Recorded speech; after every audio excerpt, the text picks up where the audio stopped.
गोनां रायजो राजा नोंथांमोन मानोना बिटिसि बड'लेण्ड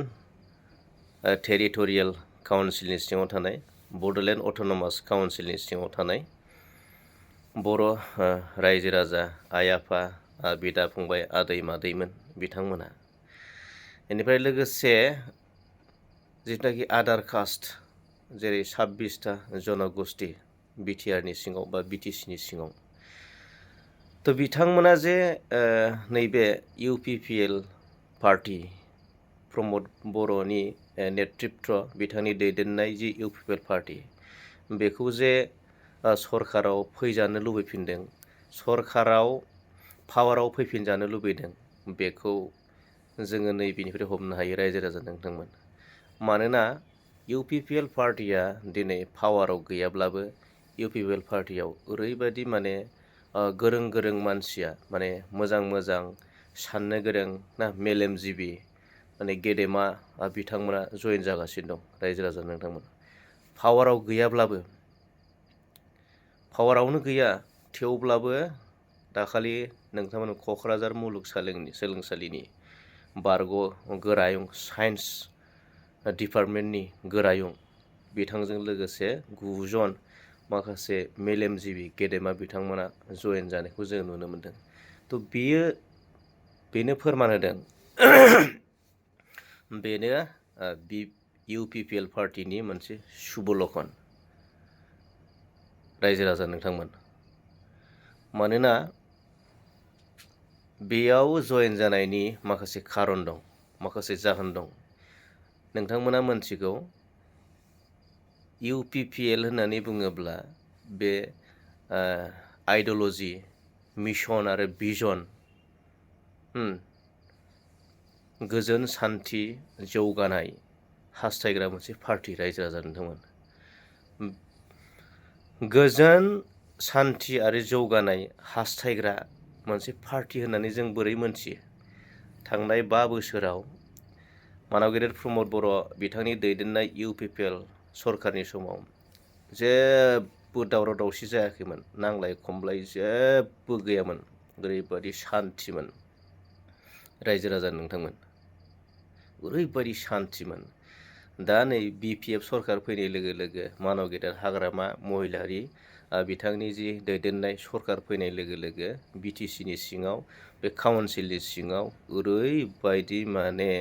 वायलेन्ट ओरैबायदि दावराव दावसि बुथारलायनाय सुथारलायनाय मोसौ सिखाव माबा माबि आरो माबा सेन्डिकेटनो माने गोबां माने बिराद माने ओरैबायदि आरोना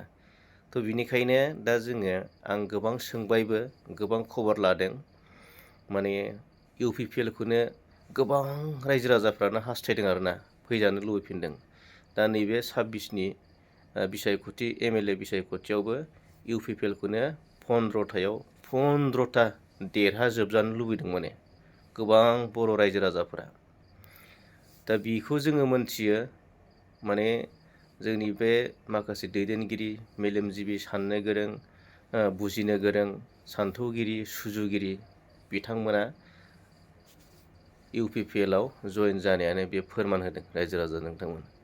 तो जोंनो सान्थि नांगौब्ला जोंनो गोजोनखौ नांगौब्ला जोंनो जौगानायखौ नांगौब्ला इउपिपिएल बे ट्रेक्टरनि सावगारियाव नैबे एमएलए बिसायख'थियाव भटखौ होनांगोन रायजो राजा नोंथांमोन दा गोबां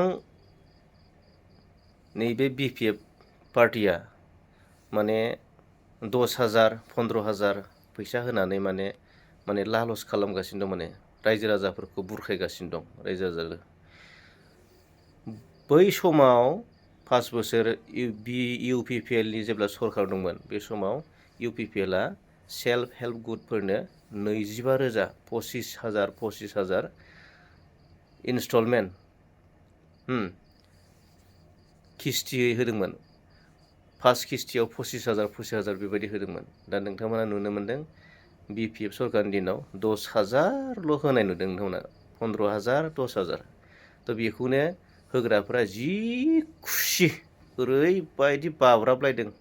जों होबाय नै ओरैबायदि होबाय होननानै तो बिनिखायनो এইবার নাই नोंथांमोना जेरैखि जाया MLA बिसायख'थियाव UPPL पार्टिखौ पावाराव 15 जन MLA नि गेजेराव 10टा देरहाहोनो हाब्लाबो नायदो आरो रायजो राजा नोंथांमोन।